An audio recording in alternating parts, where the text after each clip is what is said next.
One of the most critical passages in the arsenal of pro-slavery American writers was this one, Genesis 9:25 through 27. If you've never heard of the idea before, you may wonder what it has to do with slavery in America. You're right, it has nothing to do with it.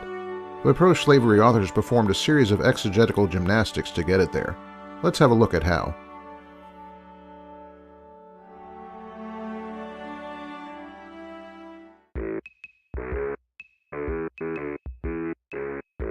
The sum of how this passage was used amounts to this. White people in America were understood to be descendants of Noah's son Japheth.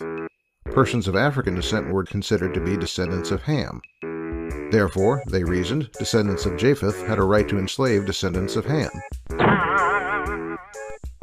Now, you don't need to be paying too close attention to catch the obvious problem.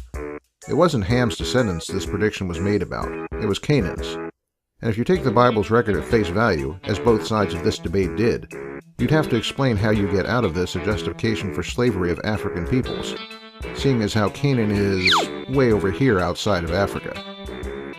As a way to explain this, some pro-slavery exegetes resorted to all kinds of wacky extra-biblical speculation with no grounds and evidence.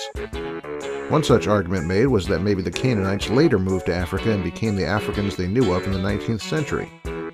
Another suggestion was that sometime later, Noah also cursed Ham the way he did Canaan. We just don't know about it. Maybe the worst explanation of all was one where pro-slavery writers basically argued in a circle, saying that the very fact that the African peoples were now enslaved proved that they must have been descended from Canaan.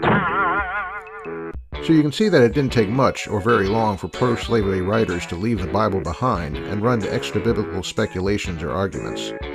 Did they ever actually stick with the Bible when it came to this passage? Yes, in one instance, but even then, what they did only further demonstrated their dishonesty.